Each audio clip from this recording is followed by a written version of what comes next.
Alright, here are 4 things I use to come back after burnout, but first, I want to make sure to diagnose your burnout.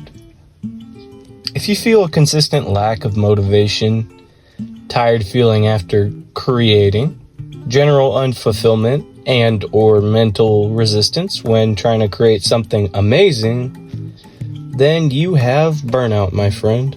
This state is created from a repeated failure to meet expectations, in my experience, creating a negative feedback loop in your brain. School, work, or other obligations get in the way sometimes and make it difficult to focus on meaningful time towards our passions and hobbies. Now it's time to correct burnout. The first point I have is to harness what is inspiring. This past summer, I watched Avatar: The Last Airbender, and I read the Stormlight Archive by Brandon Sanderson. Don't worry, there are no spoilers for either, but I highly recommend both if you never heard of them or haven't read or watched either. At the time, I was in terrible burnout phase, barely able to put anything out, but these two helped me get through it. I must preface this by saying that I am a traditional artist, as well as an author, though the principles here apply to any creative avenue. Back to Avatar and Stormlight, seeing characters grow and develop distinct personalities over the course of both series was something I am extremely grateful for. After watching or reading, I felt strangely energized. The motivation to create came back to me, and I believe that is because of a theory I have called creative energy transfer. Because I witnessed something that was awesome, and that it's possible to do great things, I wanted to do the same.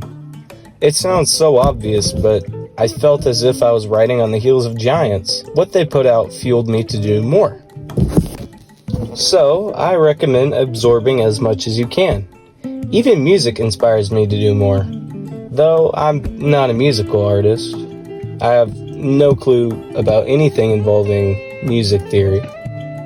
Sometimes, you'll find abstract ideas from unconnected things, such as a lyric in a poem, and could see that as inspiration for an animation.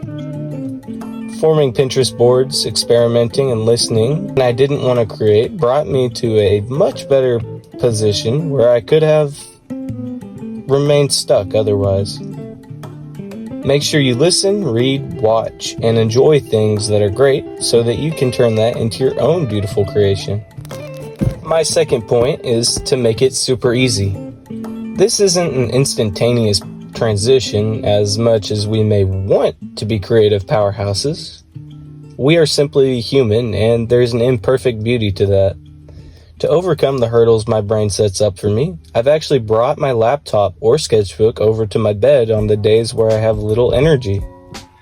This simple change helped me overcome the resistance, allowing me to create comfortably. I've consistently written about 2 pages a day because of sitting in bed and writing instead of getting up and going over to my desk, though now I've gotten over that hurdle and actually go through the effort of sitting at the desk. Same with sketching, though both tend to hurt my back after a while. Find what's keeping you from your dreams and break that barrier. If you cannot do so for whatever reason, work around it. Point 3 is consistency. I read 50 pages a day and watch an episode of a show that I enjoy.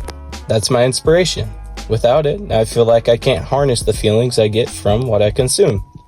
Consume with a purpose so that it can influence your work. Find what fits your schedule, then work around it and make it fit. If you can't consume for 30 minutes, do 5. 5 is better than nothing. Slowly start building back a routine. There will be initial resistance, like when you first started, but that will wear away over time. Again, adjust according to your schedule, but make a good 2 to 5 minutes to get started, and that'll go a long way. On the other hand, overdoing it is a short ticket back to burnout, so try not to overexert yourself. Point 4 is to take a break. In fact, take many. Don't force yourself to be a machine. It may seem counterintuitive, but let yourself go outside. It's underrated. Try exercise. Even walking will relieve stress. Challenging my body refreshes me and creates room for a more creative environment. Try different things, and if you're hurting instead of making progress, seriously consider if your creative avenues are worth it. Being a self-critic sucks. Those are the 4 principles that got me out of burnout. Get inspired, remove the mental barriers and physical barriers, be disciplined, and allow yourself to rest sometimes. Burnout sucks, but it doesn't last forever. Do yourself a favor and save this video in case you find yourself in a burnout state again. That's all I had to say. Thank you for watching, and I wish you the best on your creative pursuits.